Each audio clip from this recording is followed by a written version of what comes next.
شروع ہو رہا ہے قد افلح المؤمنون الذین هم فی صلاتهم خاشعون والذین هم عن اللغو معرضون۔ اللہ فرماتے ہیں مومنین کامیاب ہو گئے۔ ہمارے ہاں دولت اور شہرت والے کامیاب ہو گئے۔ صحت، دولت، شہرت، تین قسم کے لوگ ہمارے ہاں کیا کہلاتے ہیں؟ کامیاب۔ کہتے ہیں سکسیس آپ کے قدموں میں ہوگی۔ کیا مطلب ہوتا ہے؟ پیسہ آ جائے، عزت مل جائے اور صحت اچھی ہو۔ تو یہ تین چیزیں ہمارے ہاں سمجھا جاتا ہے کہ بندہ کامیاب ہے۔ اللہ نے اپنے پیغمبروں کو بھیجا یہ سمجھانے کے لیے کہ شیطان تمہیں غلط چیزیں سکھا رہا ہے، غلط چیزیں تمہارے دلوں میں ڈال رہا ہے۔ اس لیے اللہ نے اس سورت کو شروع کیا قد افلح المؤمنون۔ اللہ کی نظر میں صرف وہ لوگ کامیاب ہیں جو مومن ہیں۔ مومن سے مراد اللہ پر، اس کے پیغمبروں پر اور اس کی آسمانی کتابوں پر اور آخرت کے دن پر ایمان رکھتے ہیں۔ آمنت باللہ وملائکتہ وکتبہ ورسلہ والیوم الآخر والقدر خیرہ وشرہ من اللہ تعالی والبعث بعد الموت، جس کو ایمان مفصل کہا جاتا ہے۔ سمجھتے ہو؟ یہی اسلام کے بنیادی عقیدے ہیں۔ اس کے علاوہ کوئی عقیدہ بنیادی عقیدہ نہیں۔ اس میں ختم نبوت بھی ایڈ کر لیں۔ باقی جتنا اشاعرہ، ماتریدیہ اور سلفیہ اور محند المفند، یہ جتنی ڈیپتھ میں جائیں گے نا اتنا پیچیدگیوں میں الجھتے چلے جائیں گے۔ کچھ عقیدے علماء کے لیے رکھیں، وہ آپس میں ہی ان میں الجھتے رہیں۔ اس لیے میں کہتا ہوں نا المحند المفند کے عقیدے غلط نہیں ہیں، لیکن وہ عوام کے لیے نہیں لکھی گئی ہے کتاب، وہ علماء کے لیے لکھی گئی ہے۔ عوام کے لیے علماء نے جو کتابیں لکھی ہیں وہ بہشتی زیور میں شروع میں عقائد لکھے ہوئے ہیں۔ مولانا اشرف علی تھانوی کی کتاب ہے نا بہشتی زیور، اس کے شروع میں جو عقیدے ہیں وہ ہیں اصل عقیدے۔ باقی ڈیپتھ میں جائیں گے تو پیچیدگیاں بڑھتی چلی جائیں گی۔ اس لیے جب کسی یوٹیوب پہ سنا کرے نا عشاعرہ گمراہ ہیں یا ماتریدیہ گمراہ ہیں یا سلفی گمراہ ہیں، بولو بھائی یہ مولویوں کے پھڈے ہیں، ان کو آپس میں لڑنے دو۔ یہ کس کے جھگڑے ہیں؟ اچھا یہ بھی ذہن میں رکھو، ہر عقیدہ بنیادی نہیں ہوتا۔ جیسے اسلام میں کچھ مسائل ایسے ہیں جو اتفاقی ہیں، ان میں اختلاف کرنا جائز نہیں ہے۔ جیسے اسلام میں کتنی نمازیں فرض ہیں؟ 5۔ اب یہ نہیں ہے کہ حنفیوں کے نزدیک 5 نمازیں تو شافیوں کے نزدیک 4، ایسا نہیں ہے بھائی۔ اس میں کوئی حنفی شافی اختلاف کرے گا تو اسلام سے نکل جائے گا وہ۔ نمازیں کتنی ہیں؟ 5۔ رمضان کے روزے فرض ہیں، ان کی کیفیت بھی معلوم ہے۔ زکوٰۃ فرض ہے، حج فرض ہے، حج کا بیسک طریقہ بھی سب کا ایک جیسا ہے، ان میں اختلاف کی اجازت نہیں ہے۔ حالانکہ یہ فروعی مسائل ہی ہیں، لیکن یہ فروعی ایسے ہیں جن کو شریعت نے 2 اور 2 4 کی طرح واضح کر دیا ہے، اور کچھ فروعی مسائل ایسے ہیں جن میں دلائل دونوں طرف ہوتے ہیں۔ اس وجہ سے فقہا میں اختلاف ہوتا ہے، ان میں کسی ایک رائے پر زبردستی اصرار کرنا جائز نہیں ہے۔ ان میں ایک فقہ کو فالو کریں، دوسرے کو بھی برا مت سمجھیں۔ اس میں ہم حنفی ہیں، کچھ لوگ شافعی ہیں، کچھ مالکی ہیں، کچھ حنبلی ہیں، تو ان میں 4 مکاتب فکر ہیں مشہور جو ہیں، ٹھیک ہے نا، اہل سنت والجماعت کے۔ یہ اختلاف ان کا اسی وجہ سے ہے تو کہ حدیثیں کس طرف تھیں؟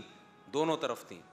اس میں یقینی طور پر کسی مسلک کو ٹھیک نہیں کہا جا سکتا، بس سب صحیح ہیں، کیونکہ یہ اجتہادی اختلاف صحابہ کے دور میں بھی تھا، اور نبی نے اس اختلاف میں دونوں پارٹیوں کو ٹھیک قرار دیا تھا۔ جن میں اختلاف ہوا نا دونوں کو کہا ٹھیک ہے۔ تو جیسے مسائل میں اصولی فروعی، ایسے ہی عقیدے میں بھی سارے عقیدے اصولی نہیں ہوتے۔ کچھ عقیدے اصولی ہیں، کچھ جب آپ ڈیپتھ میں جائیں گے نا تو پھر اختلاف پیدا ہوگا، تو ڈیپتھ میں گھسنے کی ضرورت بولو ہے ہی نہیں۔ تبھی میں اکثر یہ بتاتا ہوں نا اللہ عرش پر ہے۔ اب ہمارے لوگ کچھ کہتے ہیں ابے یہ تم نے کیا کہہ دیا، اللہ ہر جگہ۔ بھائی جان پبلک کو ان بکھیڑوں میں مت ڈالو، یہ اشاعرہ ماتریدیہ کے مسئلے ہیں، یہ علماء کے پڑھنے کی چیزیں ہیں۔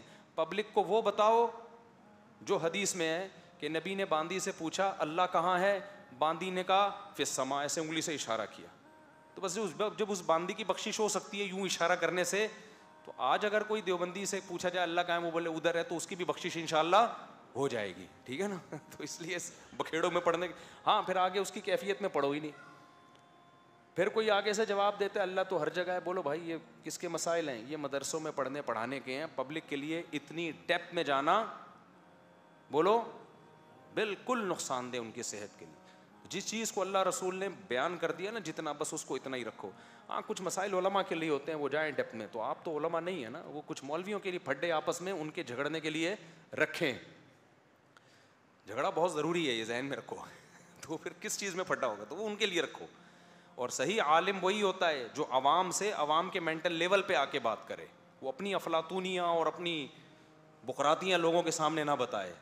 آپ نبی صلی اللہ علیہ وسلم نے فرمایا کلم الناس علی قدر عقولہم، لوگوں سے ان کی عقل کے مطابق بات کیا کرو، ان کے مینٹل لیول پہ آ کے بات کیا کرو. جیسے وہ مشہور واقعہ حضرت موسیٰ علیہ السلام کے دور کا نا، کہ واقعہ تو مستند نہیں ہے لیکن بعض واقعے مستند نہیں ہوتے، لیکن ان سے جو سبق مل رہا ہوتا ہے وہ سبق بالکل ٹھیک ہوتا ہے. ایک دیہاتی تھا نا، کہتا تھا اللہ میاں تو میرے پاس ہوگا تو میں تیرے بالوں میں کنگھی کروں گا، میں تیری خدمت کروں گا. تو واقعہ تو ایسا ہی ہے، پتہ نہیں کس نے کہاں لکھا ہوا ہے، لیکن اس سے مضمون بہرحال صحیح ثابت ہوتا ہے. حضرت موسیٰ کو جلال آ گیا، بھائی تو اللہ کے بارے میں کہہ رہا ہے یہ کرے گا وہ کرے گا خدمت کرے گا. تو اللہ نے حضرت موسیٰ علیہ السلام کو تنبیہ کی، بھائی یہ بیچارہ جتنی اس کی سوچ ہے یہ اسی حساب سے سوچے گا. وہ تو علماء کو کے لیے کچھ مسائل رکھیں. تو اللہ نے کیا فرمایا؟ قد افلح المومنون. یہ مومنون کو واضح کرنا ضروری تھا نا، کہ اللہ فرماتے ہیں کامیابی کی سب سے پہلی شرط کیا ہے؟ ایمان. اور ایمان کا مطلب کیا ہے؟ ایمان مفصل. اس میں نہ اہل حدیث کا اختلاف، نہ دیوبندیوں کا، نہ بریلویوں کا، نہ حنفیوں کا، نہ شافیوں کا. تو اتفاقی چیز ہے، اور وہ اسلام میں داخلے کے لیے وہی کافی ہے. تبھی جب بھی کوئی غیر مسلم مسلمان ہوتا ہے تو ہم اس کو وہی پڑھاتے ہیں. آمنت باللہ و ملائکتہ، میں اللہ پر ایمان لایا، اس کے فرشتوں پر، و کتبہ، اس کی کتابوں پر. آمنت باللہ و ملائکتہ و کتبہ و رسلہ، اس کے تمام پیغمبروں پر، والیوم الآخر والقدر والیوم الآخر، اور آخرت کے دن پر، موت کے بعد دوبارہ زندگی ہوگی. اور اس میں ختم نبوت بھی شامل کر لیں. شروع میں علماء نے اس لیے شامل نہیں کیا کہ یہ تو ایسا اجماعی عقیدہ تھا کہ 2 اور 2 4 کی طرح نا، کچھ چیزیں ایسی ہوتی ہیں جو واضح ہوتی ہیں، لیکن اب چونکہ قادیانوں نے ایک لفڑا ڈال دیا ہے تو ختم نبوت پر ایمان بھی غیر مسلم کو کہلوانا چاہیے کہ میں محمد صلی اللہ علیہ وسلم کو آخری نبی مانتا ہوں. اسی طرح عذاب قبر کا عقیدہ، یہ بھی قرآن سے ثابت ہے، حدیث سے ثابت ہے. اور والقدر خیرہ و شرہ من اللہ تعالی، اچھی اور بری تقدیر دونوں کس کی طرف سے ہیں؟ اللہ کے. جو کچھ ہو رہا ہے پہلے سے طے شدہ ہے. وہ کوئی غم پہنچا، حدیث میں آتا ہو نہیں سکتا تھا کہ یہ غم نہ پہنچے. کوئی خوشی پہنچی ہے، ہو نہیں سکتا تھا کہ نہ پہنچے.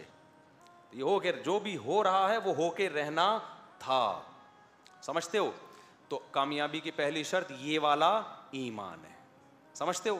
کسی عالم کو برا مت کہو، اشاعرہ، ماتریدیہ، سلفی، برا کہنے کی اجازت نہیں ہے. بولو بھائی یہ ان کے مسئلے ہیں، انہیں کو الجھنے دو. ہم کیوں کسی کو برا کہہ کے اپنی زبان کو خراب کریں؟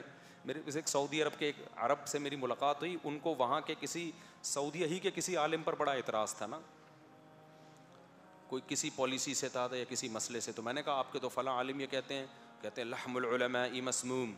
مجھے کہنے لگے مولوی صاحب، مفتی صاحب، علماء کا گوشت بہت زہریلا ہوتا ہے. سمجھ رہے ہو؟ یعنی میں غیبت کسی عالم کی نہیں کر سکتا.